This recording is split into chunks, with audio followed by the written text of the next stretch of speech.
Serial तो से नैना में लेके हैं। बुआ जी कहती हैं राजीव तू जा, और यहाँ पर रो रही होती है कुहू, बैठी रहती है भगवान के सामने। बुआ जी कहती हैं ये अच्छी बात नहीं है, ऐसे तूने क्यों उसको दुखी किया और रोका नहीं, अब तू ही उसे मना, वह तेरी बात ही मानेगी। राजीव कहता है मैंने तो गुस्से में कहा था, जब उसका फैसला है तो मैं क्या कर सकता हूँ, मेरी वहाँ कोई मर्जी नहीं है, वह जब मानने वाली ही नहीं है तो मैं कैसे उसे मनाऊँ। बुआ जी कहती हैं ऐसा नहीं होता। वह बोलती है चलो भोलेनाथ मेरे साथ। वह उठती नहीं है। मूर्ति तो कहती है आप क्यों नहीं उठ रहे हैं, जब मैंने फैसला सुना दिया अपना तो अब मैं इस घर में कैसे रहूँ, आप चलिए मेरे साथ। आप भी अगर मेरे साथ नहीं जाएंगे तो मैं समझ जाऊंगी कि आप भी मेरा साथ नहीं देना चाहते हैं, और कोई मेरा साथ नहीं देता। इंसान और भगवान दोनों ने मेरा साथ छोड़ दिया है, भोलेनाथ आप चलिए। तभी राजीव पीछे से कहता है कि जब वह नहीं जा रहे हैं तो उनका इशारा है कि रुक जाओ, तो क्यों नहीं रुक जाती, क्यों जाने को तैयार हो। तब यहाँ पर देवनारायण कहते हैं कि अब समय आ गया है उसे बाहर निकालने का, राजीव ने भी कह दिया है, तो हमारे रास्ते की परेशानी दूर हो गई है।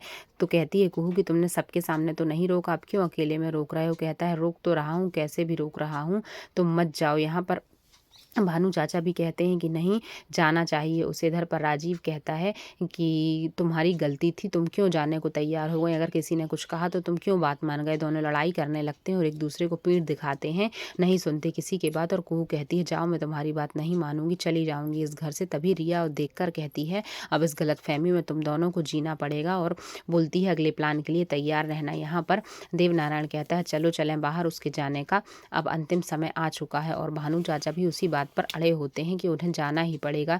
यहाँ पर देवनारायण की बात सारे लोग मानते हैं, और खुशबू कहती है कि ऐसा ना हो कि कुछ गड़बड़ हो जाए, वह जा ना पाए। यहाँ भोलेनाथ से कहती है आप नहीं जा रहे हैं तो ठीक है, यहीं रह जाइए मेरे बिना।